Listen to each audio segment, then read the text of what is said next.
Olá, meu nome é Tiffany. Olá, meu nome é Laila. Nós somos da Escola Estadual João Lopes, do primeiro 2. E estamos aqui para entrevistar a Milene. Sou terapeuta ocupacional. Primeiro vou agradecer, o convite.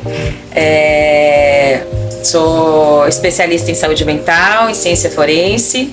No momento estou especializando em saúde pública e ocupo a função de analista de analista de gestão e assistência em saúde. Por que você escolheu a terapia ocupacional como carreira? Pode nos contar um pouquinho sobre você, sobre sua trajetória? Posso.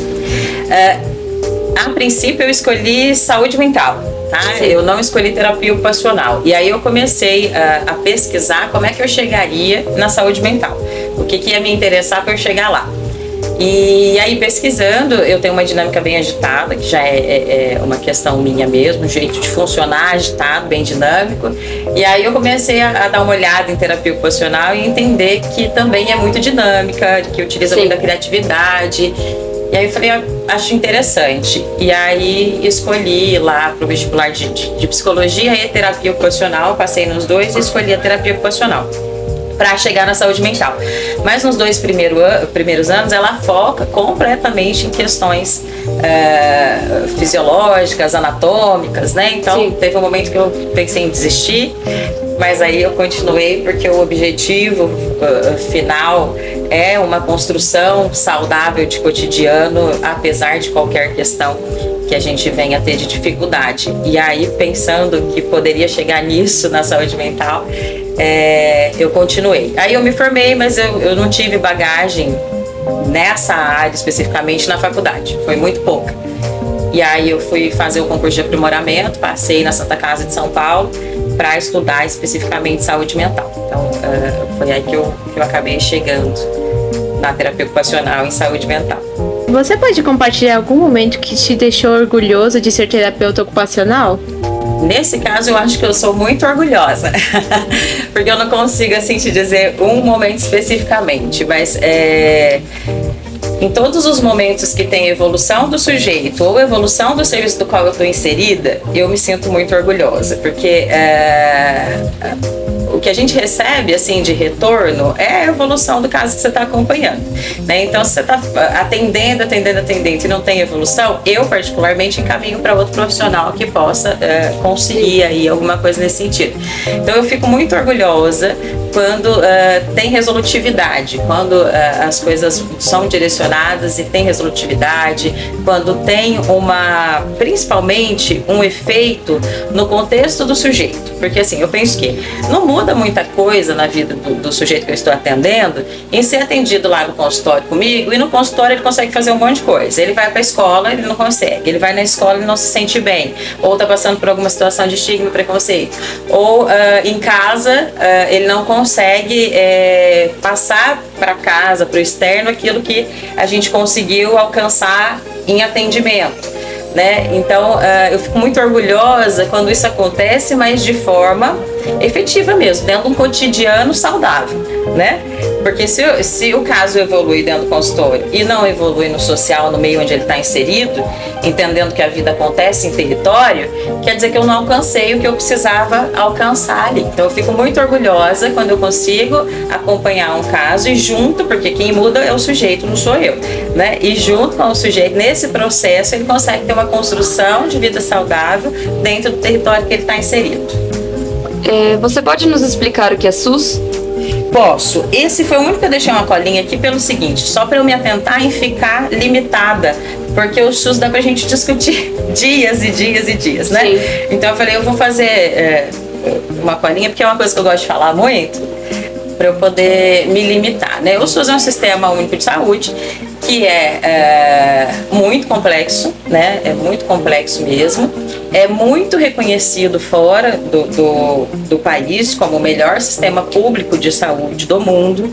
É pouco reconhecido dentro do país como o melhor sistema público, né? E aí ele tem alguns princípios e diretrizes, assim, que diz como que ele tem que funcionar, que são princípios e diretrizes reconhecidos na Constituição Federal, né? Então, os princípios princípios do SUS são universalidade, equidade e integralidade. O que é isso? Sim. Universalidade é aquilo que está na Constituição Federal, lá, se não me engano, artigo 196, que a saúde é direito de todos e dever do Estado, né? A universalidade quer dizer que o acesso deve ser para todos. Todos têm direito igual ao acesso, certo? Vou pular a equidade, que eu quero falar um pouquinho mais dela. A integralidade quer dizer que o sujeito tem que ser olhado como um sujeito integral, né? Que a gente não olhe só para o sujeito como um corpo biológico, onde tem uma doença, prescreve um medicamento e ele se trata com medicamento e acabou isso. Não, a gente no SUS tem que olhar de uma forma muito mais completa. Ele é uma pessoa que tem questões emocionais, questões sociais, tem várias questões que influenciam, que são os determinantes sociais e saúde. Questões familiares. Questões familiares. Então, assim, tem uma série de coisas. Então, isso sugere na legislação que a gente trabalhe num modelo que seja biopsicossocial, olhando o sujeito por completo. No entanto, ele tem um histórico, o SUS, de trabalhar no modelo biomédico, que é olhar para o sujeito quanto corpo, cuida do corpo e ele vai para casa. E quando a gente está falando de política pública, de saúde pública, vamos pensar assim que lá no bairro da Tiffany, a gente conseguiu ver um dado epidemiológico onde toda a comunidade lá que passou pelo posto de saúde está com micose nos pés. A gente precisa entender o que está acontecendo, por que essa comunidade está... a comunidade toda, né? O modelo biomédico, ele trata a micose e manda o paciente para casa, né? Ele nos preocupa com essa questão do que está acontecendo lá no bairro. E a sugestão é que a gente trabalhe no modelo biopsicossocial, onde olhe para isso e aí a gente começa a perguntar, dá uma olhada no território e descobre que lá tem um córrego passando e que as pessoas tiram um sapato para passar lá e que isso vem causar uma micose. Então, adianta a gente medicar a situação, a gente vai resolver a micose? Pode ser que sim, mas a gente vai resolver a problemática, a causa? Não. Então a gente precisa olhar para a saúde pública de forma integral. Então olhar para o sujeito como um todo, conhecendo o contexto dele, conhecendo o que ele vivencia, para conseguir efetivar a política pública. E aí a gente tem a questão da equidade, que é o meu princípio preferido, né? Mas não é o princípio preferido no geral das pessoas. A equidade, o que é? Oferecer mais para quem necessita de mais, né?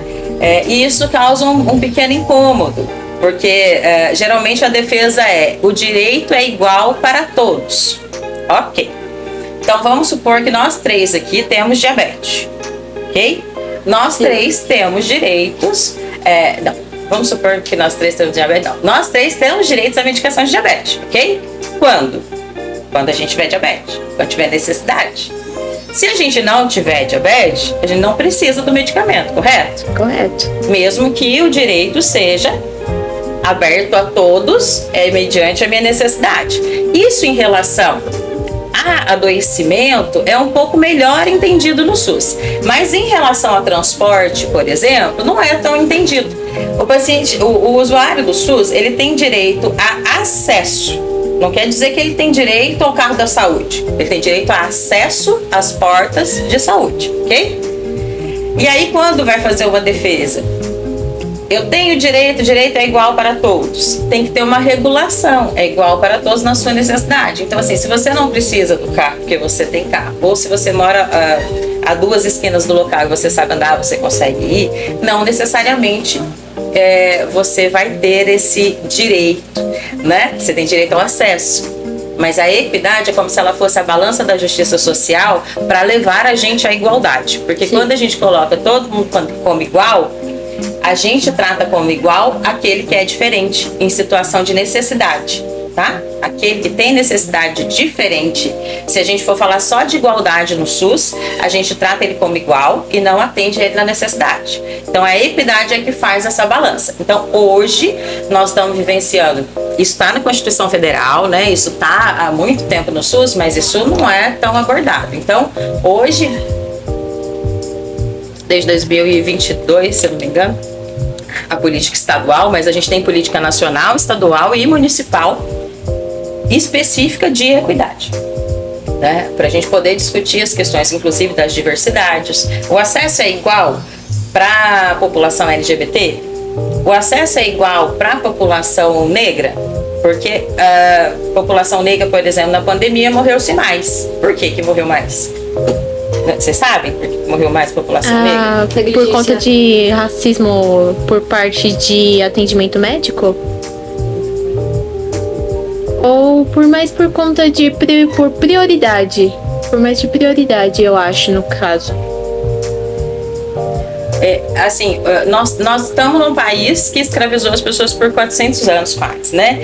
E aí a gente tem esses reflexos, né? Então, assim, a maioria dos trabalhos da população negra não são registrados. E quando você está numa situação de Covid, você ganha um atestado que você fica afastado. Quando você não tem uma CLT, você não consegue pegar um atestado. Então Aí eles morrem porque né, eles continuam demoram trabalhando. mais o acesso, demoram mais para chegar no acesso. Então, como a gente fala da chegada do sujeito até a saúde?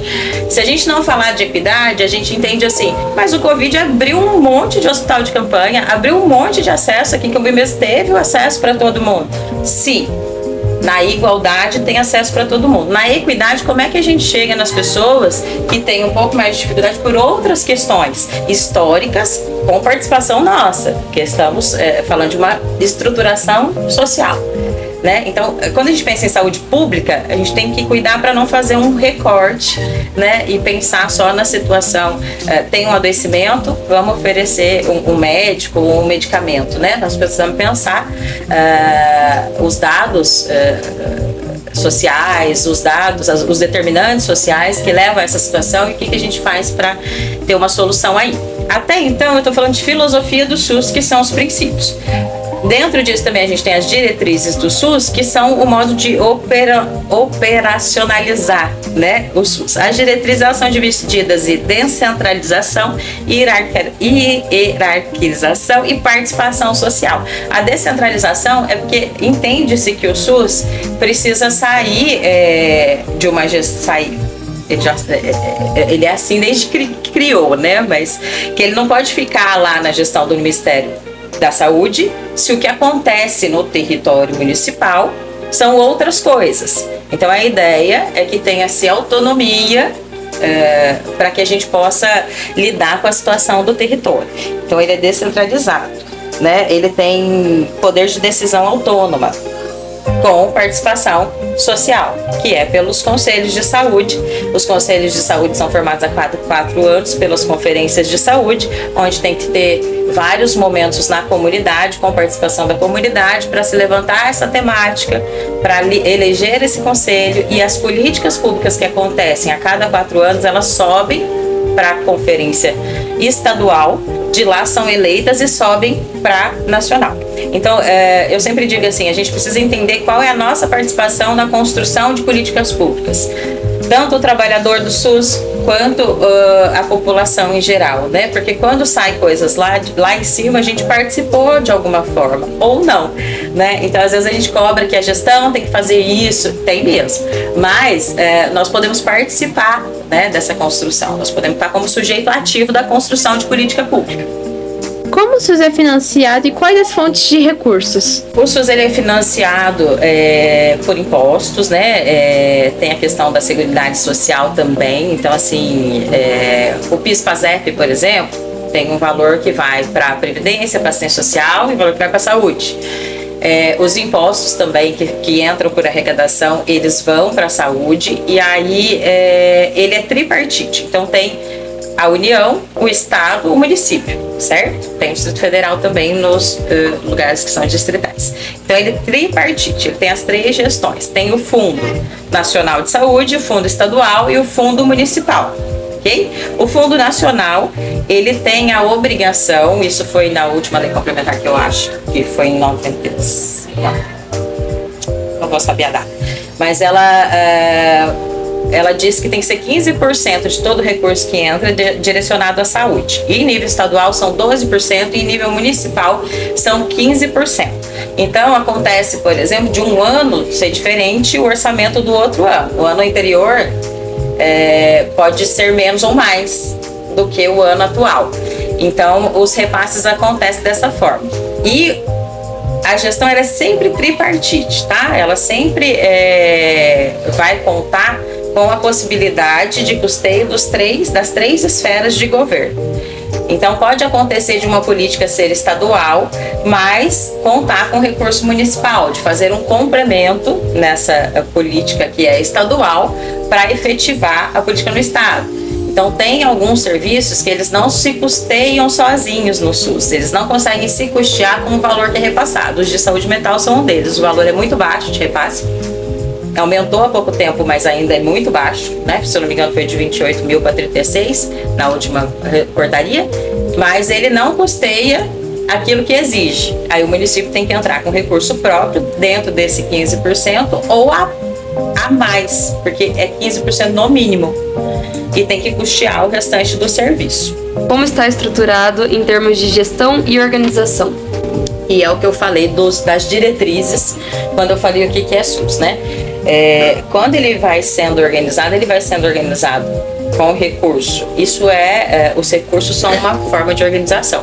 Então, com os recursos tripartites e também de forma autônoma no município, e tem que contar com a participação social, que é as diretrizes do SUS, ela é a forma de operacionalizar o SUS, né? Então, a gestão ela tem autonomia para realizar programas de saúde no município. No entanto, ela tem que estar baseada na legislação SUS. Ela tem que estar considerando a epidemiologia do local, as situações do local de saúde. Então, assim, o que acontece aqui em Cambuí que necessita abrir algum serviço? Por que necessita desse serviço? Por que não necessita daquele serviço? E existe dentro da própria Constituição Federal a obrigatoriedade de existir um planejamento em saúde baseado no território para se efetivar alguma política pública. Então, a política pública se organiza dessa forma. Existe a legislação também orçamentária e a legislação do planejamento. Cambuí não. Todos os municípios têm que fazer um projeto anual de saúde baseado no projeto de governo, dos 4 anos de governo, né? Do que entrou lá dentro da saúde. A saúde tem que criar um plano anual, tem que justificar o que foi feito a cada quadrimestre. Ela tem que justificar o que foi feito, tem que justificar o que não foi feito, para a população estar ciente disso. Isso tudo é aprovado pelo Conselho de Saúde. Se há discordância, tem que dizer por que tem discordância. Se há concordância, tem que dizer por que aceitou aquela política pública. Então, a forma de organização é a questão da descentralização, de ter autonomia para efetivar políticas públicas, com participação social e hierarquização, que seriam as 3 esferas de governo participando desse custeio. Fiz muita confusão? Não, dá pra entender. Tá? Tranquilo. Então tá. Quais são os desafios mais importantes enfrentados pelo SUS? Tem os desafios diários, né? Que são assim do território que a gente está, e tem os desafios que são compartilhados aí na saúde pública como um todo. Eu acho que o mais questionado é o financeiro, né? É um desafio, porque assim, o executivo geralmente ele é muito cobrado de executar as coisas conforme igualdade, né? É igual para todos, todos têm direito, e a gente precisa efetivar políticas. Sim, mas existe teto financeiro, existe orçamento anual que tem que ficar dentro daquele orçamento. Então, tem coisas que fogem da possibilidade, tem coisas não. Quando nós estamos falando de política pública, tudo foge da possibilidade do eu quero. É o que eu tenho que fazer dentro do que eu ocupo ali de função, né? Então, e assim, eu acredito que uma das coisas principais é a regulação. Precisa existir regulação para conseguir ficar com uma política pública que atenda às necessidades do território, né? Mas que também consiga ficar dentro do orçamento. Senão estoura o orçamento, né? E isso acontece em nível nacional, tá, gente? Quando chega ali outubro, novembro, acabou a medicação, acabou não sei o quê, acabou não sei, cadê os insumos, né? Em nível de pandemia, vocês viram muito isso, né? Acabou... Precariedade de medicamentos. Sim. A indústria farmacêutica também, né, que às vezes interfere bastante. No momento, por exemplo, está se falando em faltar insulina na indústria farmacêutica, né? É básico de SUS. básico, a gente tem que ver o que faz, né? Então, assim, isso, uma das coisas é o financiamento, outra é o planejamento, que às vezes é falho, né? Às vezes não tem o planejamento, então o planejamento não está muito bem estruturado e acaba interferindo na execução, porque eu executo muito bem o primeiro semestre e aí só que eu gastei muito. Aí eu não consigo dar continuidade à política pública que eu mesma propus, entendeu? Então, assim, precisa estar bem alinhadinho nesse sentido. A gente tem pouca capacitação, né? Olha, eu acho que eu vou mudar a minha fala. Existem muitas ofertas de capacitação. Não existe uma obrigatoriedade que você se capacite, tá? Então, porque assim, as ofertas tem muito curso gratuito da UnaSUS, da Fiocruz, de várias universidades, mas assim, não é obrigatório, né? Que você se capacite. É obrigatório em nível de formação, que você esteja sempre atualizando, mas não para trabalhar no SUS. Então, é uma das questões também que deixam aí na precariedade. E eu acho que as cobranças também serem direcionadas nessa questão da igualdade, eu sinto também que faz falta que as cobranças sejam em relação à equidade, né? Eu estou na gestão acho que desde 2014, em outros setores também, mas eu nunca fui cobrada em relação à equidade, né? É sempre assim, é direito de todos, o que vocês vão fazer, né? Vocês precisam ver o que vai fazer com essa situação, e às vezes está sendo feito. Só que um caso é eletivo e o outro é urgente. E eu não vou passar o eletivo na frente do urgente, né? Que é uma questão legal, inclusive. Então, no hospital aqui, no Ana Moreira Salles, tem a placa que fala quanto tempo você espera, dependendo do seu caso. Isso, que é o Manchester, utilizado no centro de urgência e emergência.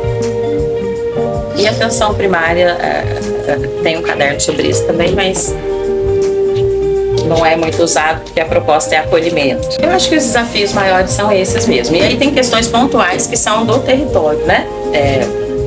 Que acontece alguma situação que tem que se resolver, que é do dia a dia, né? Então, e aí são variáveis, não é incomum. Qual o maior índice de pessoas que o SUS costuma receber? Tem uma estimativa que 71% dos brasileiros utilizam o SUS em algum momento, né? Mas tem também a estimativa de que a atenção primária de saúde, que é os postos de saúde que estão dentro do território, são mais acessados por pessoas ou de baixa renda, ou em situação vulnerabilizada, ou de classe média. A classe alta utiliza o SUS mais em situações que só tem no SUS. Por exemplo, situações de transplante, não tem outro lugar, né? E aí a pessoa que tem condição de pagar todos os outros tratamentos, nessa hora vai utilizar do SUS.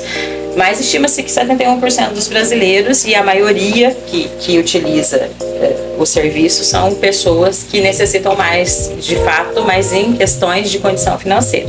No meu bairro, eles tinham visitas mensais para quem, porque no meu bairro é um bairro bem recluso, tem muita gente velha, muita gente que não sabe ler, é analfabeto, não consegue separar os remédios. E eu queria perguntar se o SUS ele faz algum tipo de verificação mensal nas casas de pessoas de bairro pequeno, porque tem um senhor no meu bairro que ele foi mandado pro SUS, ele nunca foi no médico na vida dele, ele não tinha carteirinha do SUS, ele tava com um problema grave, precisou ir pro urologista, não vou entrar em detalhes, e assim, então eles só iam pras casas mais de frente, assim, eu queria saber se tem alguma possibilidade, algum dia o SUS ter essas visitas pra... Como que eu explico a minha pergunta? Atender as pessoas carentes também? Pessoas que não têm conhecimento do SUS, pessoas mais de idade, assim, que sempre foram curadas em casa, tipo, toma esse chazinho aqui que melhora, sabe? Sim. A proposta de atenção básica é que contemple 100% da população, inclusive Sim. em Cambuí atende 100% da população. Mas ainda tem teto para mais serviços de atenção básica. Então, não tem uma classificação de que alguma casa não seria atendida, né? Aí a gente precisa ver o que aconteceu, né? Não foi atendido porque faltou recurso, não teve agente de saúde, mas o agente de saúde é para passar em todos os domicílios. Eu acho que eles não mapearam o território. Sim. E as casas que estão mais pro fundo, assim, casas de senhores que nunca tiveram uma carteirinha de saúde, eles ficam mais reclusos, sabe? Vamos supor, o Joãozinho, ele é irmão desse senhor que eu comentei, e ele também provavelmente não tem conhecimento do SUS, sabe? Sim. Então, talvez eles vão por carteirinha, por registro, só que eles não pensam que pode ter gente que nunca teve conhecimento disso porque sempre foi curada em casa. Então, o mapeamento do território algum dia seria bom com alguém que conhece lá. É só uma sugestão, uma pergunta e uma sugestão junto. Sim, excelente. O mapeamento deve acontecer, é uma função, sim. E o cadastramento das pessoas também. As pessoas, a única coisa que acontece é que as pessoas podem se negarem a ser cadastradas, tá? Mas a oferta de cadastro é para todos, sim, né? Aqui em Cambuí, 100% da população, porque existe essa população, tem município que é 30%, 40%. Aqui tem esse serviço de 100% de cobertura. Então, o cadastramento é oferecido para todos. A visita, ela deve ser classificada conforme a avaliação. Então, tem gente que precisa de mais visita e essas diretrizes já vêm do Ministério da Saúde, né? O que é mais importante ali em atenção básica, né? E aí os profissionais, os trabalhadores precisam seguir essas diretrizes e que viram indicadores, e esses indicadores inclusive estão vinculados a recurso financeiro. Então, quando você atinge os indicadores, você tem o recurso financeiro, né? E você é fiscalizado nisso. Então, essa política, ela existe. Aí a gente só precisa entender, né, quando ela não acontece, o que é, né? Pode ser que trocou o funcionário? Pode ser que aquele funcionário não foi, pode ser também que a política pública não deu conta de organizar as contratações e faltou por um período um profissional, agente de saúde naquele território? Pode, mas aí são situações que são específicas e que é sempre recomendado conversar tanto com o posto ou com a Secretaria de Saúde, o que está acontecendo nesse território, porque o cadastramento em SUS é para todos. Como é feita a estratégia de acolhimento? O acolhimento é um instrumento que nasceu lá na política do Humaniza SUS, sabe? O Humaniza SUS, ele foi se perdendo no caminho, mas era uma política muito interessante, que foi em 2004, se eu não me engano. E a proposta de acolhimento, ela às vezes não é muito bem entendida. O acolhimento, ele é um instrumento de classificação de risco. Você falou do Manchester. Manchester é um instrumento de classificação, mas muito baseado em sintomas, em problemática. O acolhimento, ele também é um instrumento do SUS para utilizar de uma classificação da equidade em SUS para saber quem vai ter acesso, né? E aí, às vezes, ele é entendido como uma conversa ou como um primeiro contato, né? E a ideia é que ele seja uma postura ética diante do sujeito, onde você vai acolher o que ele trouxer, né? Sem questionar, porque o sujeito traz uma coisa, aí você fala assim, mas você tá mentindo. Isso é importante agora, né? Eu preciso me vincular ao sujeito, né? Se ele estiver mentindo, ele teve a necessidade de fazer isso. Ele tem nada pessoal comigo. Então, assim, que a gente consiga, então, separar em postura ética, né? E fazer o vínculo com o sujeito. Então, se ele traz uma questão dele, mesmo que seja mentira, a primeiro momento eu acolho isso. Em momento vinculado, eu falo, nossa, mas está diferente daquilo que a gente viu um outro dia, ou daquilo que acontece, que a gente já participou, né? Para poder questionar isso. Então, a primeira coisa, tá ali por inteiro, ter empatia, que é o fundamental, né? Porque se eu vou acolher alguém e eu respondo, mas isso não acontece, né? Não, mas isso não faz sentido. Aí eu não estou acolhendo de fato, eu preciso me colocar no lugar do outro. Me colocar no lugar do outro é me colocar num lugar onde eu poderia não estar, onde eu não aceitaria estar, onde eu não escolheria estar, né? Me colocar no lugar do outro não é ter compaixão pelo outro e dizer assim, eu me sensibilizo com a sua história. Me colocar no lugar do outro é imaginar como que seria se eu estivesse nessa história, né? E poder vivenciar um pouco do olhar do outro, do ângulo que o outro tá. Então é por isso que é muito difícil se fazer acolhimento no serviço, porque demanda do profissional uma capacidade de empatia, uma capacidade de postura ética, né? Para que então, a partir da escuta, seja discutido com as equipes o que a gente faz com esse caso. É um caso urgente? Nós vamos dedicar toda a equipe hoje a resolver esse caso? É um caso que dá para ser resolvido na semana que vem, até quarta, até quinta da semana que vem? Como que eu vou colocar isso?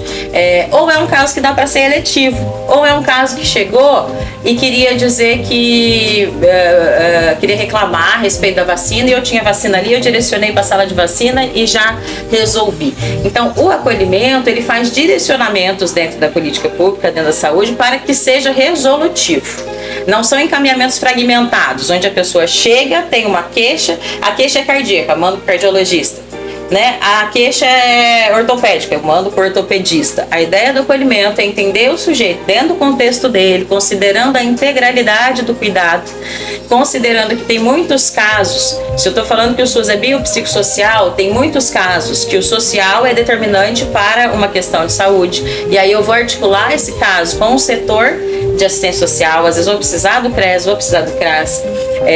Dentro da integralidade, a gente coloca o projeto de saúde na escola, né? Que também é uma questão de promoção e saúde. O acolhimento olha para isso tudo, para o sujeito no seu integral, para se propor a classificação.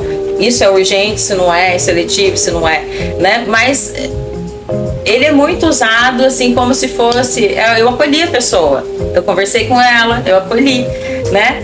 Então, mas não é isso, ele é um instrumento e ele tem lá toda uma diretriz de como que é feito, de qual é a estratégia. Ele é para ser resolutivo, é para dar uma resposta em relação àquele caso. Não da demanda trazida, mas da necessidade do sujeito, do desejo do sujeito, compreendendo que ele é um sujeito integral e que tem várias coisas que determinam a questão atual de saúde. Qual a responsabilidade do governo municipal na área da saúde?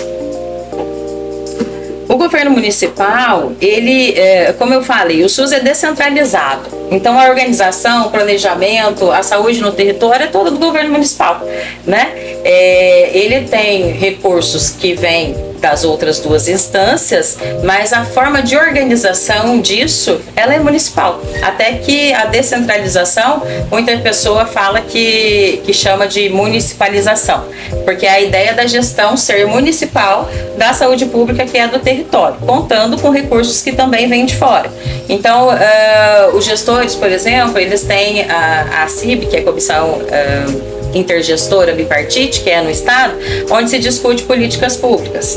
E aí lá tem vagas de média e alta complexidade que são direcionadas e o gestor pode aceitar ou não de direcionar para alguns municípios, a não ser que seja compulsiva. Mas, por exemplo, tem situações aqui que são direcionadas para o município de Pouso Alegre, né, para o regional. Então, essa organização ela é toda discutida com os gestores, porque o gestor municipal que conhece o território, as necessidades do território, para saber para onde ele direciona e o que ele direciona para cada lugar. Ele precisa saber qual é a porta de acesso dele para uma questão específica. Outra questão, qual é a porta de acesso que tem, né? Para onde que eu vou levar? Como que eu vou fazer isso?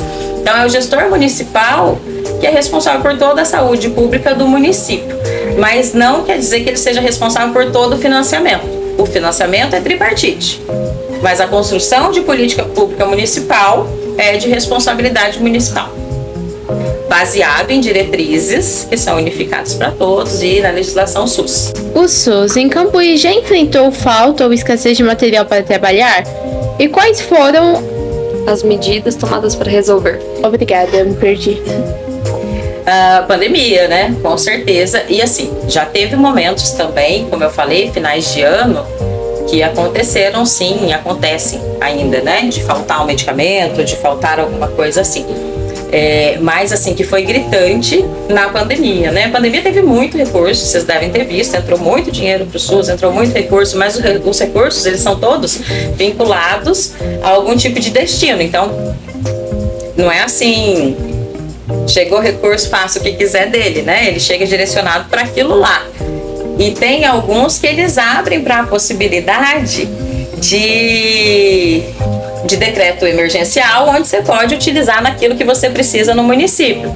Mas a maioria deles vem vinculado a alguma resolução que diz: isso aqui você pode comprar só isso aqui. Por exemplo, teve alguns que podiam comprar só luva. Já tinha comprado luva, já não precisava de luva, não estava na escassez de luva, estava na escassez de oxigênio, né? Então, assim, a escassez que vivenciou aqui foi mais na pandemia. Mas acontece, como eu falei, finais de ano, às vezes de faltar medicamento, geralmente, algum insumo.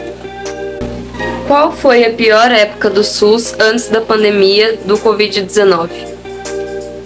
Eu acredito que em nível nacional, que atinge todo mundo, acredito que as pandemias, né? Talvez a pandemia de 2009, da H1N1, né? Numa proporção muito menor, um controle muito mais rápido, né? Que foi 2009 a 2010, um número de mortes, não me lembro direito, 2.100 talvez, de pessoas, né? Não chegou a 700 mil pessoas. Então, assim, mas as pandemias é o que atinge de fato a população como um todo. Porque tem os estágios de calamidade, mas que são pontuais, de algum desastre. Teve acho que em 2005, nos hospitais do Rio de Janeiro, que era uma questão de recurso, de desvio de recurso, então decretou calamidade, mas aí são pontuais. E em nível nacional, acredito que tenha sido a pandemia anterior, né, em 2009. Por que tem certos exames que o SUS não faz? Mas assim, entrando mais especificamente, né, eu falei que existem 3 gestões que são a tripartite, né, e que são discutidas e representadas por todas as esferas. Então, lá quando tem a comissão intergestora tripartite, que é a CIT, tem representação dos municípios, do estado, lá na política pública nacional. E lá são discutidos remumes de medicamento, remumes de exames, o que vai ter, remume de medicamento e tabela SUS de exames, tá? Então saem as tabelas com o valor X, que aquele vai ser uma tabela SUS.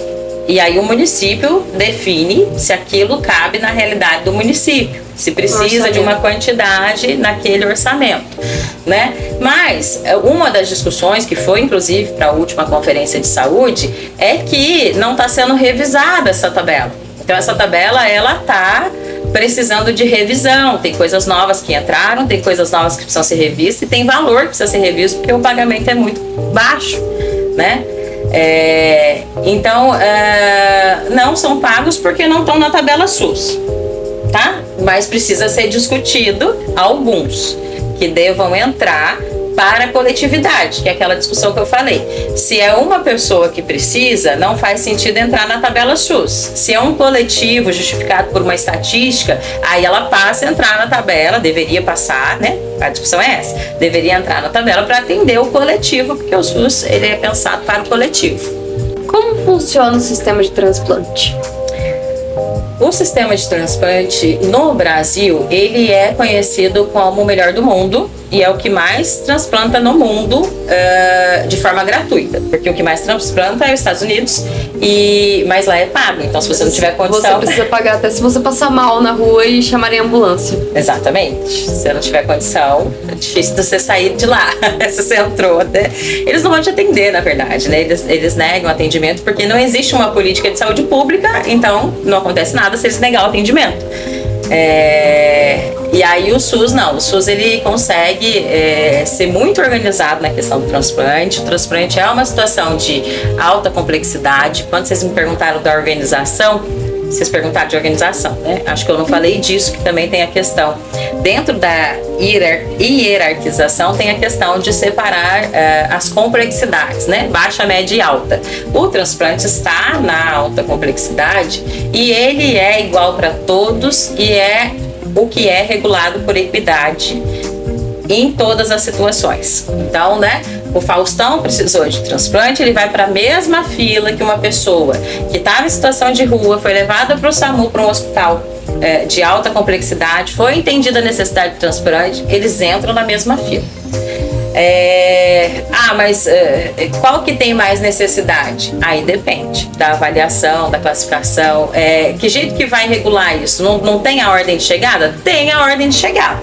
Mas se nós 3 precisamos de um transplante de coração e eu sou a última da fila, mas tem uma pessoa que é compatível só comigo, eu vou passar na frente de vocês, né? Que é a questão de regular pela necessidade, pela compatibilidade, pela classificação. O transplante no Brasil é um dos sistemas melhor regulados e ele tem uma fila pública. Então, as pessoas conseguem ter acesso e saber como é que a fila está rodando. Então, ele não tem... É o único sistema assim, que você não consegue falar. Não sei se é o único, mas é um que eu consigo dizer que você não consegue dizer que alguém furou a fila para ser transplantado, né? Então, ele funciona muito bem. Ao mesmo tempo que a gente tem um transplante que é alta complexidade, funcionando super bem. Às vezes a gente não consegue explicar por que não dá para fazer um ultrassom, né? Às vezes a gente não consegue regular. Poxa, tem tanta dificuldade, tá uma fila de ultrassom desse tamanho e o transplante conseguiu andar no SUS nessa magnitude, né, na alta complexidade, ser regulado ali, conseguir deixar isso público, inclusive, mas às vezes uma questão que é de média complexidade ou que é de baixa complexidade, a gente tem ainda dificuldades a fazer essa regulação. Só um adentro na questão do transplante, né? É sempre orientado pelo Ministério da Saúde que as pessoas que querem ser doadoras digam isso para os familiares, porque quando acontece uma situação onde pode ocorrer o transplante, a família tem que autorizar. Se a família não autorizar, não faz. E entende-se que o transplante pode atender até 27 pessoas em questão de expectativa de vida. Uma pessoa que vai fazer a doação pode atender em expectativa de vida até 27 pessoas em números. Então é importante que as pessoas digam que querem ser doadoras para que, se acontecer, a família possa autorizar isso acontecer. Porque se a família não autorizar, não pode ser feito. No tempo que trabalha, já presenciou o incomum? Bom, tem situações, por exemplo, onde a pessoa procura para a gente justificar por que está demorando uma fila, por exemplo. Isso acontece pouco, mas acontece. Por que está demorando uma fila para uma vaga de uma consulta eletiva de algum especialista e vai com um advogado e paga mais caro no advogado do que numa consulta, né? E ela vai continuar na fila de qualquer forma porque é uma questão eletiva que pode aguardar enquanto a urgência tem que andar. Então, em comum, acho que seria isso, assim, mas a necessidade de cobrar um direito de acesso, que aí não é cobrar equidade, é direito de acesso, né? Sendo que daria para custear aquela consulta com o valor do advogado, né? Mas assim, isso é incomum. Mas aconteceu já algumas vezes. Mas algo incomum em atendimento, na sua profissão específica? Acho em que assistência? essa é a pergunta. Eu acho que essa é a pergunta. E aí você tá me falando de um caso em comum? Pode ser. Acho que isso se encaixaria bem. Com licença, aproveitando para reformular minha pergunta, desculpa que eu acho que eu também entendi que eu perguntei de um jeito meio errado, mas acho que o padrão que como se encaixou no que o Tiff falou mesmo. Mas na parte do seu atendimento, o seu atendimento é sobre o que mesmo? Desculpa, eu Ela me é confundi. terapeuta ocupacional. Obrigada, eu tinha confundido. Isso.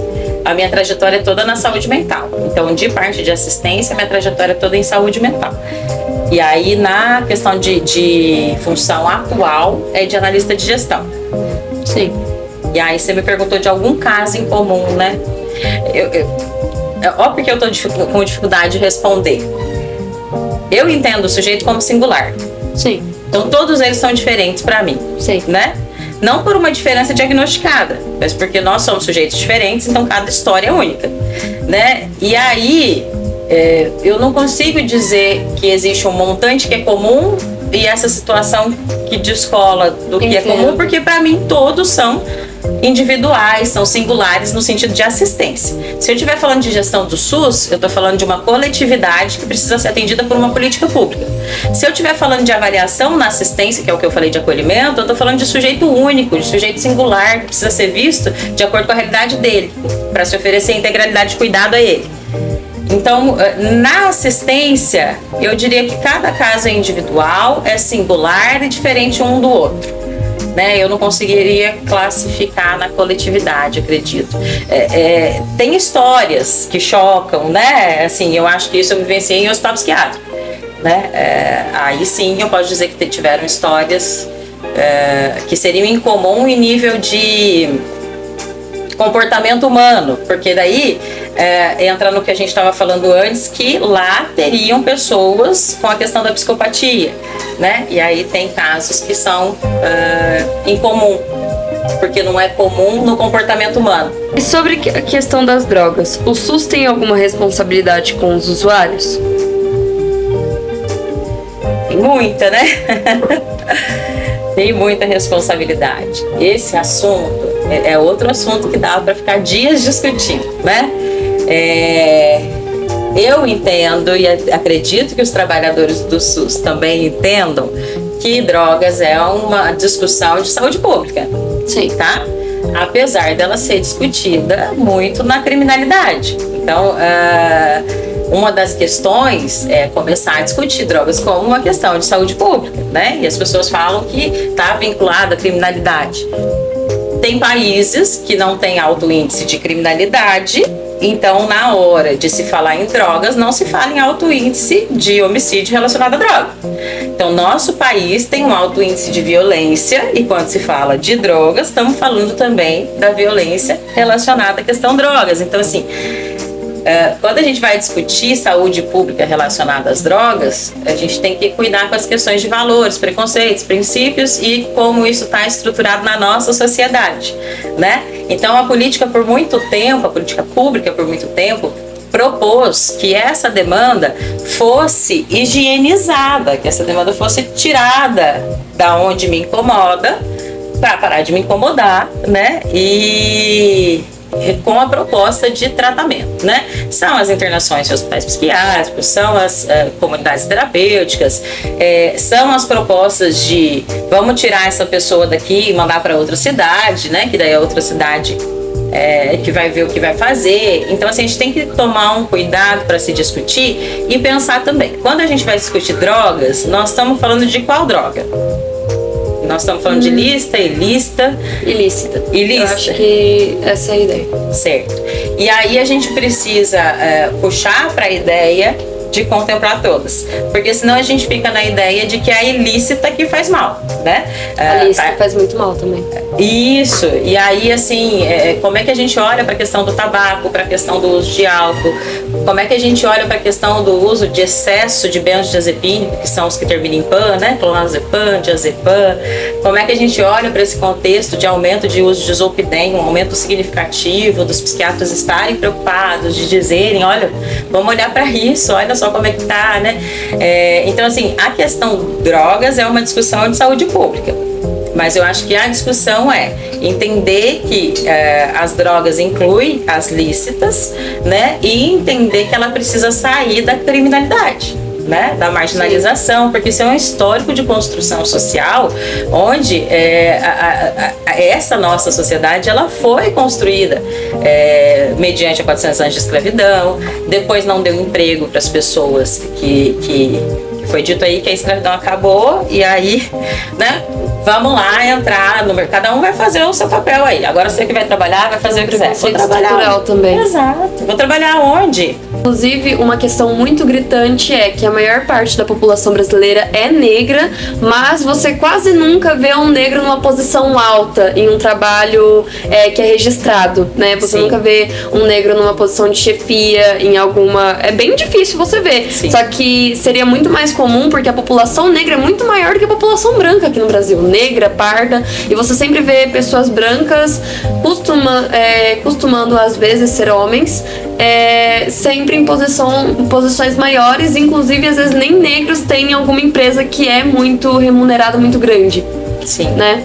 Que é reflexo desses anos de escravidão, né? Racismo estrutural. Exatamente. Essas pessoas vão ficando na periferia, né? Hoje não se usa mais o termo pessoas vulneráveis, que eu utilizava antes. Essas pessoas são vulneráveis, elas não são vulneráveis, elas são vulnerabilizadas. Elas são colocadas nesse contexto.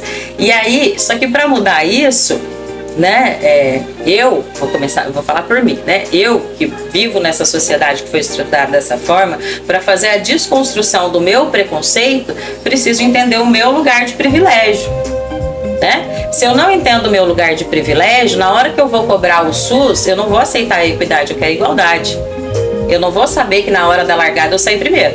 Então eu preciso saber que o meu lugar de privilégio que o vulnerabiliza as demais pessoas, para que eu proponha fazer isso diferente. Então, quando a gente discute dentro do SUS uma proposta de política que seja antirracista, essa política tem que ser defendida pelos brancos. O negro não criou o racismo.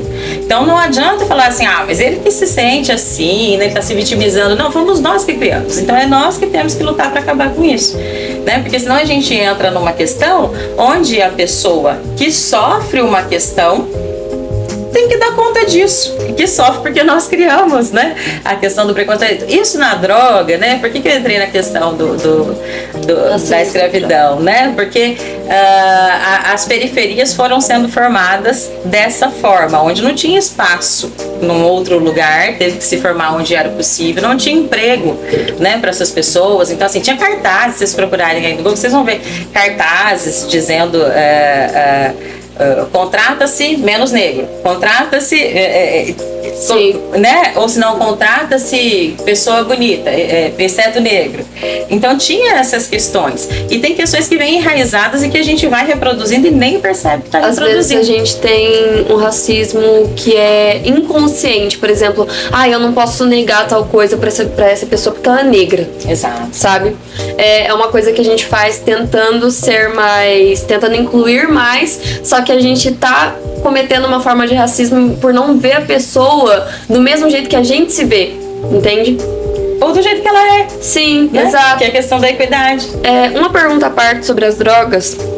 Quando uma pessoa é internada numa clínica psiquiátrica, eles vão fazendo avaliações psicológicas, vão conversando com a pessoa, até chegar a um ponto deles acharem que a pessoa tá lúcida o suficiente pra sair de lá, certo? Num contexto num onde contexto... você é muito confiante nessa clínica, sim. Sim. Só que eu gostaria de saber se não tem nenhuma possibilidade deles fazerem reavaliações. Porque, por exemplo, o meu pai, ele era usuário de droga pesada. Só que ele manipulava os psiquiatras pra ele sair da clínica. Simplesmente por ter uma lábia boa. Entende? Sim. O que acontece, né?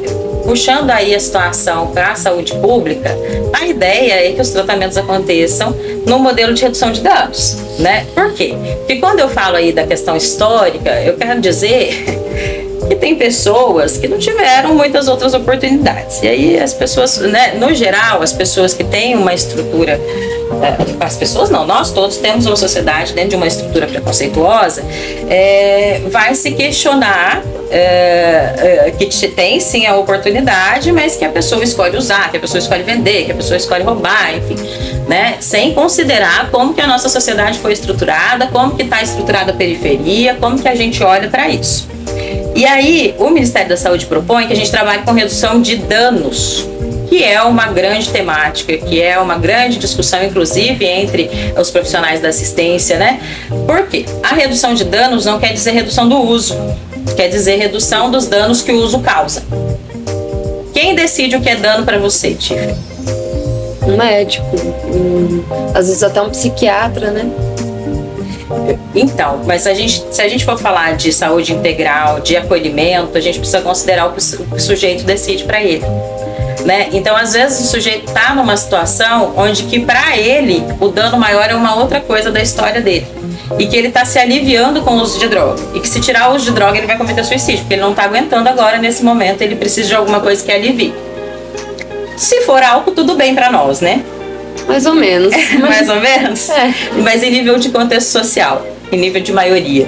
A maioria das pessoas na família, vou colocar como conhecido, ele simplesmente, essa pessoa que eu conheço é uma pessoa que bebe bastante, e eles colocam como um contexto normal, tipo, ele tá bebendo só pra aliviar, beber é bom. Tipo, nunca colocaram uma barreira ali pra falar que você tem que parar de beber porque isso vai te fazer mal. Sempre foi uma coisa normal ali, sabe? Então eles veem essa droga lícita como não sendo uma droga. Porque estamos estruturados nesse pensamento. Sim. Né? No entanto, o índice de danos é muito maior com o álcool do que com outras drogas, né? Então, assim, a discussão em política pública é essa. Então, quando o Ministério da Saúde ele apoia que sejam feitos tratamentos em nível aberto, com internações, se necessário, pelos serviços abertos, que vão fazer as internações em hospitais gerais, né? Não longa duração em comunidade terapêutica, que a comunidade terapêutica está sendo vista aí como um novo manicômio, um novo modelo de manicomizar as pessoas, de institucionalizar, de tirar ali daquela comunidade, né? Daquele momento. Então, assim, em política pública, a indicação é que nem vá para a clínica, né? Para a comunidade terapêutica ou para o hospital psiquiátrico. A indicação é que a rede se fortaleça para criar políticas públicas de saúde mental dentro do território em que o sujeito está inserido. Porque na pandemia, por exemplo, nós tivemos várias situações de adoecimento mental pelo isolamento, ok? Sim. E por que na hora da gente tratar uma pessoa, a gente propõe o isolamento para ela? Se piora a saúde mental, assim, a gente precisa falar sobre isso. Né? Talvez melhora uma série de coisas em relação ao contexto social. Às vezes a família está cansada, que eu entendo mesmo, a família precisa também ser acolhida, precisa ser escutada, precisa ser tratada, mas a gente precisa discutir se nós estamos isolando pessoas, e aí eu não estou falando só de drogas, porque as pessoas vão melhorar sendo tratadas dessa forma, ou se é porque o meu contexto melhora com essa pessoa fora desse contexto. Né? Então, eu acho que a discussão ampla a respeito de drogas é nesse sentido, da gente parar de criminalizar, entender que a pessoa precisa ser julgada em nível jurídico por estar associada a alguma questão relacionada à droga, e começar a discutir isso em nível de política pública, né? Entendendo que droga não é só a droga ilícita, né? Então, eu acho que a grande questão é essa, mas é uma questão que dá discussão para dias aí, né? Sim. Você ia me falar do clonazepam? Acho que eu me perdi. Eu queria perguntar se o Rivotril, clonazepam, é o medicamento mais utilizado do Brasil. Se as pessoas são dependentes dele, se é muito comum isso acontecer. Eu não sei dizer se ele está no índice de primeiro, tá? Posso até pesquisar e falar para vocês. Ele já esteve em algum momento em segundo, mas eu não sei dizer nesse momento se tá. Mas é sim muito consumido, né? E aí, para deixar bem evidente assim, existe necessidade de se usar o clonazepam em diversos casos. O que acontece é que está sendo discutido em nível nacional a despatologização e a desmedicalização de pessoas, porque não é utilizado só nas necessidades. Aí que é o problema. Dele ser utilizado na necessidade não tem problema. Tá o médico acompanhando, tá uma equipe acompanhando, tem essa necessidade de fazer uso, ok. Mas tem gente que usa há 25 anos sem acompanhamento nenhum, né? Só, olha, já usa há tantos anos, então vamos manter, né? E aí causa dependência, sim, eles causam dependência, né? Mas sendo acompanhado pela equipe ali, é porque se avaliou a necessidade do uso e está acompanhando não só a questão de aliviar sintomas com o medicamento, mas de como lidar com a problemática, né? Diferente de quando a pessoa toma anos e não tem esse acompanhamento. Então, as discussões em saúde mental em nível nacional estão nesse momento de dizer: fechamos os hospitais psiquiátricos, melhoramos em nível de reforma psiquiátrica. Ok. Só que a lógica manicomial não acontece só dentro dos muros do manicômio. A lógica manicomial está internalizada no nosso histórico estrutural. Até porque as pessoas internadas em manicômio, 70% não tinham transtornos mentais, né? Desenvolveram depois de ser internadas. Então eram pessoas negras, desempregadas, engravidaram solteiras, autistas. Então essas pessoas eram colocadas, era chamado de sanatório, que é a política da higienização, medicação que colocava as pessoas lá. Isso, a lógica manicomial, ela se perpedura, né? Eu costumo dizer assim, não é sobre o discurso de não internar pessoas, tá? Eu não estou dizendo aqui que não é para internar pessoas. Eu estou dizendo aqui que o discurso precisa ser quais ações nós estamos fazendo em política pública de saúde mental que não demandam internação. Porque não é para não internar e a pessoa não tem assistência, né? Mas também não é para internar achando que isso é assistência. Então, assim, o que nós estamos fazendo de ações em nível de território que está atendendo essa demanda necessária? É isso que a gente precisa ir discutindo. Para isso, a gente esbarra em questões muito de valores e princípios. O que eu acho sobre uma pessoa que usa droga, né? Qual é o meu olhar para isso? Né? Então, não tem família, mora na rua. Às vezes a pessoa tem uma família, tem uma casa, pode até não tira da boca dos filhos para poder conseguir sua droga, mas é dependente daquilo. Meu pai nunca foi um pai ruim para mim. Ele morreu já faz 9 anos, não foi por causa de droga, mas ele nunca tirou nada da minha boca para poder usar droga.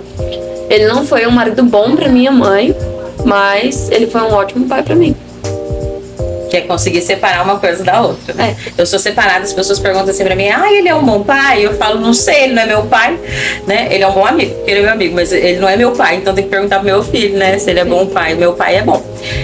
Que é essa coisa de conseguir separar uma coisa da outra, né? Mas eu tô falando de tudo isso, saindo da pergunta do clonazepam, porque eu acho que a discussão é muito maior do que a questão das pessoas estarem em uso excessivo de clonazepam. O que mais que nós temos de política pública e o que nós vamos fazer para desconstruir essa lógica de medicalização, né? Porque eu não posso simplesmente dizer que as pessoas têm que parar de usar medicamento, né? A gente precisa reconstruir essa cultura que está formada dessa forma e entender que a prevenção e promoção de saúde tem efeito, que a atividade física, que práticas integrativas, que são coisas do SUS, tem efeito, porque às vezes a gente oferece lá dentro do acolhimento, que é onde a gente olha o sujeito como um todo e direciona, a gente oferece, por exemplo, uma acupuntura. E a pessoa fala, eu vim aqui, que eu não tô dormindo, você vai me falar em acupuntura? O meu avô, ele não acredita nesse tipo de coisa e ele parou de fumar. Ele fumou, acho que por 20 anos, por conta de uma acupuntura. Só que ele tinha vontade de parar de fumar, e ele parou de fumar por uma sessão de acupuntura. Uma coisa que eu queria perguntar, uma pergunta à parte também. Eu tô fazendo muitas perguntas aqui por curiosidade de coisas que aconteceu, de pessoas perto de mim, assim, e talvez estejam acontecendo com outras famílias. Na questão de receita de remédio, nessa parte psicológica, como você já disse, tem pessoas que são dependentes que podem se viciar. O meu tio, o irmão do meu pai, tem um histórico aí de vícios. Meu tio, ele foi usuário de drogas e ele sempre teve um complexo. Ele tem 3 irmãos, 2 agora, porque meu pai morreu. E ele tinha um complexo de ser o irmão mais burro, o irmão mais fraco, o irmão mais isso, o irmão mais aquilo. Ele passou no psiquiatra e o psiquiatra recomendou Ritalina pra ele, porque disse que ele tinha TDAH. Só que, assim que ele começou a tomar, ele colocou na cabeça dele, nossa, eu tô ficando mais forte, tô ficando mais inteligente com esse remédio, porque ele conseguia se concentrar melhor, tudo. E ele começou a ir em vários psiquiatras e pegar várias receitas, e ele ficou completamente dependente de Ritalina, tomando de uma forma descontrolada. Eu queria saber se no sistema, porque eu não sei se os sistemas são interligados, sabe? Quando uma pessoa faz o cadastro pela carteirinha dela, tem como saber há quanto tempo ela passou no médico, se ela pegou uma receita de alguma coisa, porque talvez isso esteja acontecendo em grande escala, principalmente, tipo, é um remédio de tarja preta, é um remédio que pode causar dependência, coloca lá no sistema da pessoa envolvida com a carteirinha dela, porque ela precisa dar os dados para poder fazer uma consulta, se ela já pegou esse remédio faz pouco tempo, de quantos comprimidos foi a caixa, um exemplo só, para saber se a pessoa está desenvolvendo uma possível dependência, porque muitas vezes a pessoa não fala. Ele, por exemplo, ele vinha num psiquiatra em Cambuí, depois ia em um Pouso Alegre, ia em Consolação, ia em São Paulo, simplesmente para pegar várias e várias receitas, e hoje em dia ele tem surtos psicóticos porque ele atrasou o cérebro dele e ele não vive mais sem o remédio. Então, eu queria, por exemplo, porque precisa, numa farmácia, quando é um remédio de tarja preta, eles dão 2 vias, certo? se isso poderia acontecer na clínica também. Em nível de SUS, o SUS está numa inovação em saúde, que no momento os municípios estão usando o sistema integrado dentro do município. E tem-se uma proposta de inovação em saúde de unificar isso, né, e que os outros municípios consigam também, porque o sistema é o mesmo, é o ESUS, mas que consigam cruzar dados. Mas no particular não. Porque o particular é a autonomia do profissional, né? De fazer o uso do sistema que ele quiser ou de apenas manuscrito. Mas em nível de SUS, a inovação de saúde propõe que as informações sejam unificadas e elas estão evoluindo para isso. Ontem mesmo, se eu não me engano, foi o último dia de assinar o SUS digital, enfim. Está tentando se fazer inovações em saúde que possam unificar dados, não só de prescrição. Mas em nível de particular, eu acredito, não sei se um dia vai ser possível. Ter um banco de dados ali, né? A própria farmácia, talvez. Porque a farmácia ela tem as duas vias para saber quando você tomou a última vez, tal, tem. Mas se você chegar com uma prescrição nova de um novo médico, você pode comprar. Você pode comprar. Ou você vai em outra farmácia, se você for no mesmo médico. Mas o que eu queria saber era isso mesmo, de se tem a possibilidade de algum dia existir um banco de dados quando é um remédio que pode causar dependência. Porque querendo ou não, também é um tipo de droga, né? Sim. Eu acredito quando que em nível de SUS utilizado de forma errada. Sim.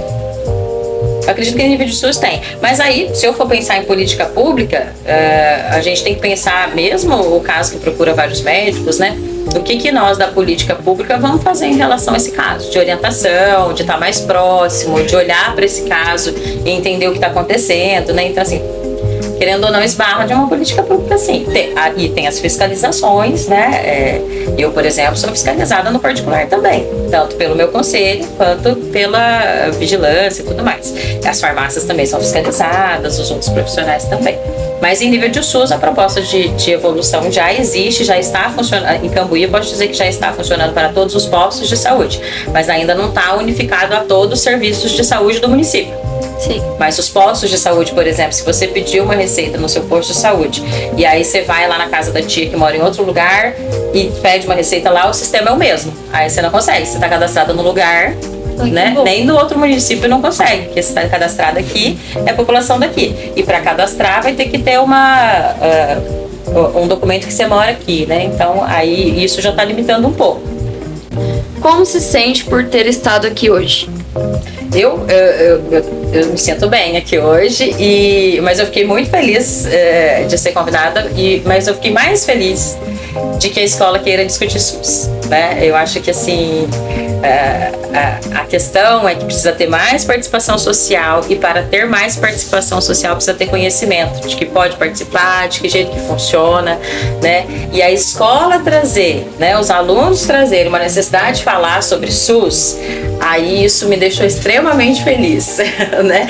E poder participar dessa proposta de construção, né? Muito feliz e muito grata. Baseando-se na sua experiência de trabalho, tem algo a dizer para nós, que somos adolescentes e possuímos muitas dúvidas sobre tudo? Eu tenho para dizer que vocês continuem com as dúvidas. Eu acho assim que eu acho que ter dúvida e ter angústia é o que faz a gente movimentar, né? Então assim, eu falei um monte de coisa aqui, eu espero que vocês não concordem com tudo. Que vocês vão buscar outras fontes, buscar outras coisas, outros conhecimentos, e que estejam sempre buscando, né? A sensação que a gente tem, eu pelo menos, é assim: quanto mais eu aprendo, menos eu sei, mais eu fico angustiado porque eu não sei nada. Então, assim, que a gente consiga sempre ter uma dúvida pra gente buscar uma coisa a mais, e pra gente também não aceitar o que é colocado. Então, assim, coloquei um monte de coisa, não aceito o que eu coloquei, vão discutir isso, vão procurar, vão pesquisar, vão no Conselho de Saúde toda última terça-feira do mês às 5 horas, tá? Lá na Secretaria de Saúde, onde fica o almoxarifado. Vão participar dessa construção, né? Vão me questionar, que não está condizente com o que eu falei aqui, porque talvez já mudou alguma coisa. É isso, fiquem com dúvida e continuem buscando conhecimento, que é assim que a gente vai conseguindo estruturar melhoras. Porque se a gente aceita que é assim porque é assim, a gente entra num conformismo e não consegue fazer mudanças, realizar mudanças, né? Eu queria saber se você podia explicar pra gente como funciona o CAPS. Certo. Eu sou da área da saúde mental, mas falei errado. como terapeuta ocupacional. E aí eu vou explicar para vocês em política nacional, tá? Porque eu estive na saúde mental aqui até abril de 2023. Então não sei dizer como é que está funcionando nesse momento, mas vou dizer de política nacional. Na política nacional, o CAPS foi criado para ser um serviço substitutivo à internação psiquiátrica. Não é um serviço alternativo, ou seja, aquelas pessoas que eram direcionadas para os hospitais psiquiátricos foram direcionadas aos serviços substitutivos da rede de atenção psicossocial. Então o atendimento seria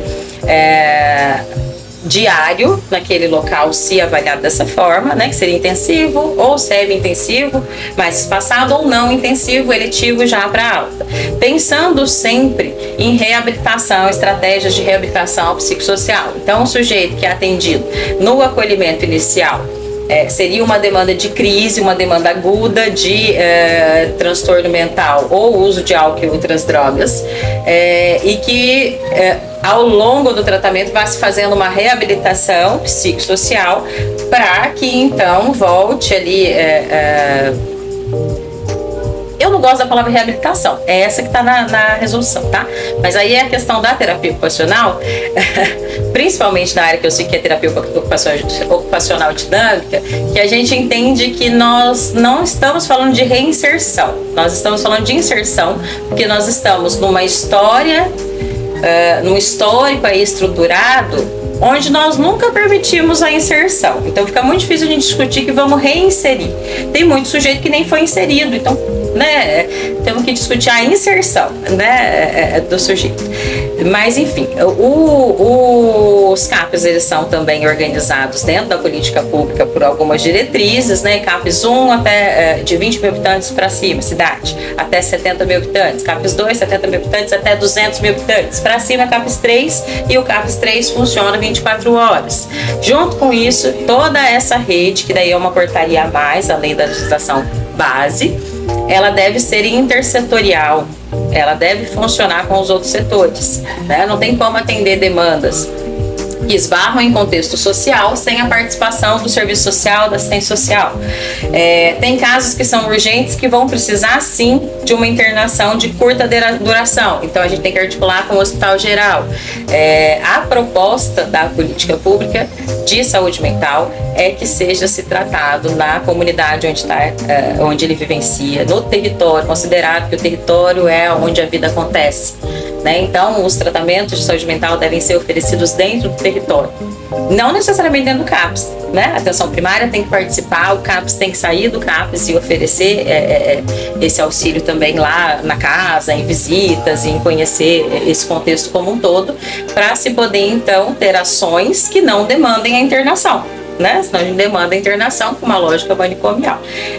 Então, em nível de política pública, o que está sendo discutido nesse momento como que a gente faz para criar ações que não sejam da lógica manicomial e então fazer a reforma da reforma psiquiátrica, né? A reforma psiquiátrica foi fechar os manicômios e agora a gente precisa ver como que a gente não aplica lógicas manicomiais, e aí a proposta é que seja também interseccional, porque não dá para falar de saúde mental, não dá mais, tá?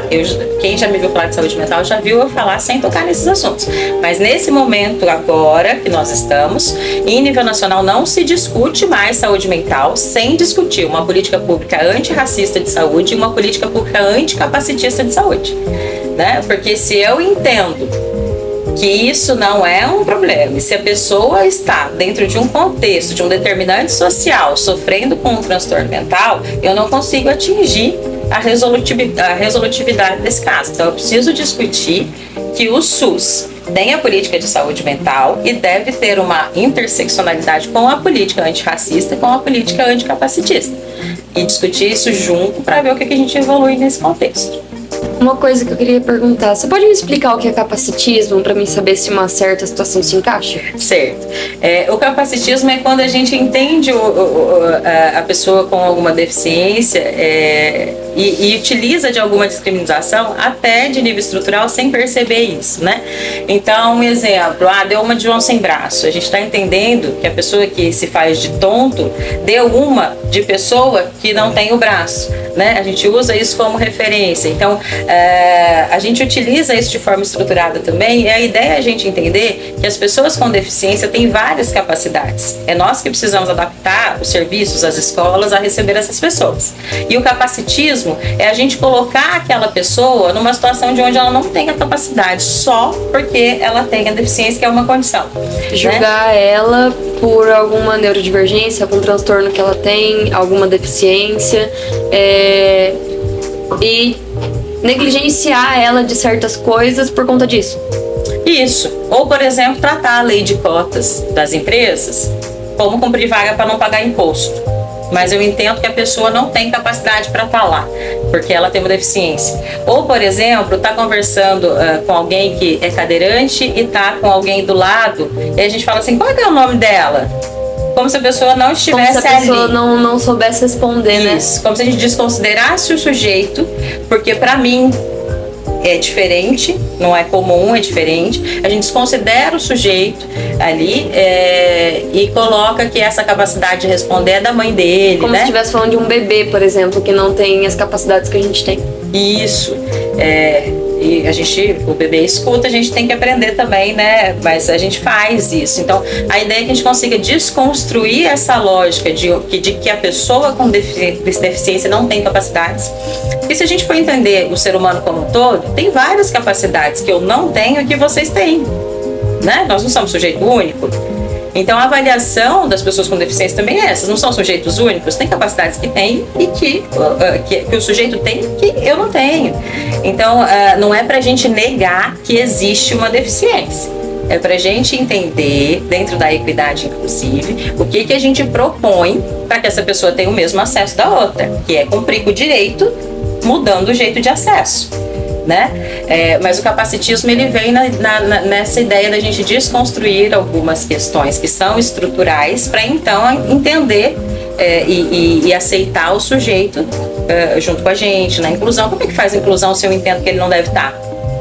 Né? Como é que eu faço inclusão se eu entendo que esse espaço aqui, por exemplo, eu não posso trazer um deficiente aqui porque ele não vai conseguir falar. Se eu entendo assim, eu não consigo fazer inclusão. Sim. Né? Ou se eu falo por ele, ou se eu anulo a fala dele. Então, o capacitismo é quando a gente trata com discriminação alguém só pelo fato de uma questão de deficiência. Eu discrimino, às vezes até sem perceber, né? Por exemplo, deu mancada. As pessoas falam, deu mancada. Outra coisa que está na moda, sim, que o capacitismo propõe desconstruir, que eu escuto todos os dias, inclusive no serviço de saúde. Eu vou fingir demência.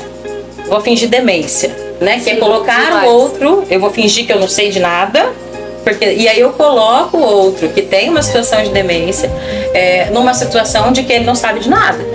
Então, assim, coisas que a gente vai fazendo no dia a dia e colocando para frente aí essa estruturação preconceituosa que a gente tem, que acontece também no racismo, né? Feito nas coxas. Quem fazia nas coxas eram as escravas que faziam as telhas nas coxas, e as coxas são tamanhos diferentes, então a sua ficava diferente da minha, e aí era feito nas coxas e dava ruim. A coisa tá preta, denegrir, são coisas assim que vêm estruturadas e que a gente não percebe que está utilizando e está passando. E aí, se a gente está fazendo um acolhimento em saúde mental e está falando desse jeito, atendendo uma pessoa com deficiência, atendendo uma pessoa negra que passa por situações de racismo, a gente vai precisar reorganizar esse modo e falar de políticas que sejam antirracistas e anticapacitistas. Senão a gente piora a situação de saúde mental como um todo. Eu queria perguntar sobre isso porque a minha mãe, ela acompanhou a minha irmã por 6 meses na escola. A minha irmã, ela tem autismo e síndrome de Down. Ela consegue compreender as coisas, ela sabe se comunicar, como que eu digo. Ela quer água, ela pega um copo, uma garrafa. Ela quer desenho, ela entrega o celular ou o controle pra gente. Ela ainda não sabe falar. Ela usa fralda, ela tem 6 anos. E quando a minha mãe foi pedir uma professora de apoio pra ela, a moça olhou pra ela assim e falou assim: por que você não coloca ela na PAI? Ela não sabe falar, ela usa fralda. Você tem que colocar ela na PAI. Ela falou, não, enquanto minha filha tiver a capacidade de estar na escola, se ela estiver conseguindo acompanhar as atividades, eu quero que ela esteja na escola. Ela falou, não, mas você tem que colocar ela na PAI.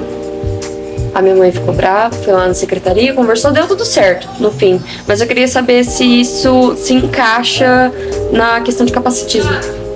Se encaixa na questão de capacitismo estrutural e se encaixa também na questão das escolas não terem tanto apoio para poder receber as pessoas que necessitam de uma necessidade para aquela questão específica e individualizada. Né? Então esbarra sim no capacitismo estrutural, mas esbarra também nas nossas falhas em saúde pública, em políticas públicas, né? Que não são construídas de uma forma que a gente consiga fazer. Então assim, tem as duas coisas. Eu, por exemplo, que fico brigando por direitos, às vezes quero ir lá brigar com a escola, que a escola fez alguma coisa nesse sentido. E ao mesmo tempo, eu preciso entender que às vezes, de fato, a escola não está conseguindo lidar com a situação, né? Não é a escola em si também, né? Isso, e aí a gente precisa pensar, se eu estiver pensando em saúde pública, como é que nós vamos matriciar isso? Como é que nós vamos dar apoio para a escola conseguir lidar? Como é que a gente vai construir uma possibilidade de intersetorializar o serviço para que a escola também tenha um apoio, né? Mas de fato é pouco profissional, muito difícil considerar que a escola está errada, né? Não que não esteja em alguns momentos, porque daí se você fizer o recorte em algumas pessoas que direcionam de forma preconceituosa, tudo bem. Mas a escola, instituição escola, aí eu acho que tem muita coisa que é da política pública e que vai continuando essas situações por não melhorar as situações da escola, dos profissionais que estão inseridos. Sim. Eu queria saber um pouco mais sobre como funciona a terapia ocupacional. A minha irmã, ela precisa de terapia ocupacional, só que a gente teve diversos problemas na PAI por conta disso. E eu queria saber como funciona a dinâmica disso, o que a gente pode fazer em casa para ajudar a estimular ela, porque a gente tenta estimular para tirar ela da fralda, por exemplo. A gente... Ela não gosta de piniquinho porque ela encosta o pé no chão. Mas ela não gosta de ficar na privada porque ela tem medo de cair lá dentro. Entende? Ela sabe que ela não pode fazer xixi na fralda, mas ela também não sabe necessariamente que ela precisa ir no banheiro. Ela tá no meio caminho, mas ela nunca consegue chegar lá. Quando ela tava com uma outra professora de apoio, ela entrou um ano depois que ela tinha medo de usar máscara. Ela sabia que todo momento, quando ela chegava na escola, tipo 7 e pouco da manhã, ela tinha que fazer xixi. Então, ela passava a mão na fralda assim, a moça levava ela no banheiro, ela fazia xixi. Ela conseguiu entender um padrão só naquele horário. Não é sempre que ela sentia vontade de fazer xixi. Mas ela entendia que 7 horas, quando eu chego, eu faço xixi no banheiro. E toda vez que ela tá com vontade de fazer cocô, quando ela tá com vontade de fazer xixi, ela tira a fralda e faz em algum lugar, mas ela nunca faz no banheiro. Mas ela sabe que ela tem que tirar a fralda pra fazer. Sim. A terapia ocupacional, ela trabalha com atividade de vida diária, né? Atividades básicas que consiga com que o sujeito consiga, né? Que favorece com que o sujeito consiga ter autonomia e independência, né? Um dos objetivos principais é autonomia e independência e que isso seja trabalhado durante as sessões, assim. Eu não consigo te indicar alguma coisa específica de terapia ocupacional, porque tem que avaliar e tudo Sim. mais, e tem áreas e áreas. Por exemplo, se tiver questões sensoriais, eu particularmente encaminho para um colega que é especialista em questões sensoriais, né? A minha especialidade é saúde mental, não quer dizer que eu não atenda a demanda, atendo, mas em outra abordagem não específica de integração sensorial. Mas assim, a gente pensar em questões que são comum do neurodesenvolvimento, todo o estímulo, né? Todo o estímulo, toda a possibilidade, toda a abertura de espaço para desenvolvimento permite que a pessoa vai desenvolvendo. Então você está falando aí que mapeou um padrão, né? Então assim, talvez tem isso. Então talvez dentro do do formato que vocês convivem lá na sua família, já observando isso, vocês consigam propor uma rotina que, né, vai sendo estruturada ali no jeito de funcionar. Eu não consigo muito dizer assim para as mães, os pais, faz isso, porque às vezes foge também da realidade do contexto, né? Às vezes trabalha o dia todo, às vezes tem que lavar roupa à tarde, tem que fazer marmita para levar, enfim, tem um monte de situação. Você tem que treinar tal coisa com seu filho 3 horas por dia, mas quem diz que a pessoa tem 3 horas por dia com o filho? Eu acho isso muito complicado. Eu acho assim que dá pra você lavar roupa e o filho tá ali, você fala, vamos brincar, separa pra mim as vermelhas, né? Que daí eu já tô trabalhando corpo, isso é uma boa atividade, né? Sensorial. Isso, e eu consigo dizer algumas coisas dentro da minha dinâmica que podem estimular, né? Então tá bom, né? Vai buscar tal coisa pra mãe, cortar em tal lugar, né? Então assim, a gente vai conseguindo, né? Vamos contar quantas vacas tem no pasto? Então, brincando ou ali dentro do contexto da realidade, né? Aí consegue-se fazer alguns tipos de estímulos. Muito obrigada, Milene, por ter respondido as nossas perguntas. Eu fiquei muito feliz pela gente poder receber você aqui hoje. E é isso, Milene. Foi um prazer ter a senhora aqui hoje. Muito obrigada por ter esclarecido todas as nossas perguntas. Eu que agradeço. Sou eu que agradeço, tá, gente? Eu que tô super feliz junto com vocês aqui. Esperamos que você volte mais vezes para fazer mais podcasts sobre outros assuntos também. Então tá, se vocês me convidarem, eu volto. Obrigada, viu? Obrigada.